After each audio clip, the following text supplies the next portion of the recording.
Assalamualaikum warahmatullahi wabarakatuh. Yang terhormat Bapak Miftahul Huda, MAG, selaku dosen mata kuliah Metodologi Studi Islam, dan teman-temanku kelas PAUD B yang kami banggakan. Di sini kami akan mepresentasikan hasil diskusi makalah yang berjudul Epistemologi Bayani, Irfani, dan Burhani. Sebelumnya, perkenalkan, nama saya Lailatul Maghfirah, NIM 2419055, dan dua rekan saya yaitu Inayatul Afyani, NIM 2419054, dan Faikatul Hima, NIM 2419057. Yang pertama, saya akan menjelaskan pengertian epistemologi bayani, irfani, dan burhani. Epistemologi berasal dari bahasa Yunani, epistem, yang artinya pengetahuan sejati, pengetahuan ilmiah atau pengetahuan sistematik, dan logos yang artinya secara etimologis berarti kajian tentang pengetahuan atau kajian pengetahuan sejati. Adapun secara terminologi, epistemologi adalah teori pengetahuan atau kajian tentang asal-usul, anggapan dasar, tabiat tentang, kecermatan atau keberatan, keterdalaman, keabsahan pengetahuan. 1. Epistemologi bayani. Secara etimologi, bayan berarti penjelaskan. Al-Jabiri berdasarkan beberapa makna yang diberikan kamus lisan Al-Arab mengartikan sebagai al-fasl wa infisal, yaitu memisahkan dan terpisah. Dalam kaitannya dengan metodologi danar duhur wa al-idhar, yaitu jelas dan penjelasan. Berkaitan dengan visi dari metode bayani, secara terminologi, bayan memiliki dua arti, yaitu sebagai aturan penafsiran wacana dan sebagai syarat-syarat memproduksi wacana. Bayani ialah metode pemikiran khas Arab yang menekankan otoritas teks atau nas. Secara langsung, artinya memahami teks sebagai pengetahuan. Yang kedua, epistemologi irfani. Kata irfani berasal dari bahasa Arab, dari kata arafa, yu'rifu, irfa'an, dan ma'rifah, yang secara harfiah berarti pengetahuan tentang hakikat segala sesuatu dengan menggunakan indera batin, hati nurani, atau intuisi. Mulyani Kartanegara mengatakan metode irfani tidak didasarkan pada pengamatan indriawi atau intelektual atau akal, tetapi lebih pada pengamatan intuisi. Di kalangan ulama atau sarjana muslim, penggunaan metode irfani yang berbasis intuisi sudah tidak mengalami penolakan, melainkan sudah menerimanya dengan nama yang berbeda-beda. Al-Ghazali menyebutnya al-ma'rifah, Ibnu Sina menyebutkan al-faid atau emanasi limpahan. Al-Syirbasi menyebutnya ilmu mauhubah, Syuhrawardi menyebutnya al-Israqiyah, ulama menyebutnya ilmu laduni. Yang ketiga, epistemologi burhani. Burhani adalah kerangka berpikir yang tidak didasarkan atas teks suci maupun pengalaman spiritual, melainkan berdasarkan keruntukan logika. Kebenaran dari spekulatif metodologi ini persis seperti yang diperagakan oleh metode keilmuan Yunani yang landasannya murni pada kerja empirik. Kebenaran harus dibuktikan secara empirik dan diakui menurut penalaran logis. Pendekatan burhani mampu menyusun cara kerja keilmuan dan mampu melahirkan sejumlah teori dan praktis ilmu seperti ilmu-ilmu biologi, fisika, astronomi, geologi, dan bahkan ilmu ekonomi, pertanian, dan pertambangan. B. Perbedaan epistemologi bayani, irfani, dan burhani. 1. Epistemologi bayani. Epistemologi bayani adalah metode pemikiran khas Arab yang menekankan otoritas teks atau nas secara langsung atau tidak langsung dan dijustifikasi oleh akal kebahasaan yang digali lewat inferensi atau istidlal. Dalam bayani, rasio dianggap tidak mampu memberikan pengetahuan kecuali disandarkan pada teks. Dalam perspektif keagamaan, sasaran bidik metode bayani adalah eksoterik atau syarat. A. Perkembangan bayani. Istilah bayani dari kata bahasa Arab bayan, berarti penjelasan atau eksplanasi. Sementara itu, secara terminologi bayan mempunyai dua arti, yaitu 1. Sebagai aturan-aturan penafsiran wacana, 2. Sebagai syarat-syarat memproduksi wacana. Berbeda dengan makna etimologi yang telah ada pada awal peradaban Islam, makna-makna terminologis ini baru lahir belakangan, yaitu pada masa kodifikasi atau tadwin. Dari segi metodologi, Al-Syafi'i membagi bayan ini dalam 5 bagian dan tingkatan. 1. Bayan yang tidak butuh penjelasan lanjut. 2. Bayan yang beberapa bagiannya masih global sehingga butuh penjelasan sunnah. 3. Bayan yang keseluruhannya masih global sehingga butuh penjelasan sunnah. 4. Bayan sunnah sebagai uraian atas sesuatu yang tidak terdapat dalam Al-Quran. 5. Bayan ijtihad yang dilakukan dengan kias atas sesuatu yang tidak terdapat dalam Al-Quran maupun sunnah. B. Sumber pengetahuan. Dalam usul al-fiqih yang dimaksud nas sebagai sumber pengetahuan bayani adalah Al-Quran dan hadis. Oleh karena itu, epistemologi bayani menaruh perhatian besar dan teliti pada proses transmisi teks dan generasi ke generasi. Ini penting bagi bayani karena sebagai sumber pengetahuan, benar tidaknya transmisi teks menentukan benar salahnya ketentuan hukum yang diambil. Jika transmisi bisa dipertanggungjawabkan, berarti teks tersebut benar dan bisa dijadikan dasar hukum.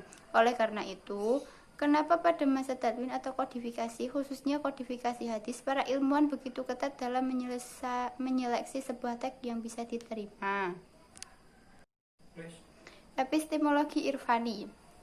Pengetahuan irfani setidaknya diperoleh melalui 3 tahapan, yaitu 1. Persiapan, 2. Penerimaan, 3. Pengungkapan dengan lisan atau tulisan. Tahap pertama, persiapan. Untuk bisa menerima limpahan pengetahuan atau kasyif, seseorang harus menempuh jenjang-jenjang kehidupan spiritual. Setidaknya ada 7 tahapan yang harus dijalani.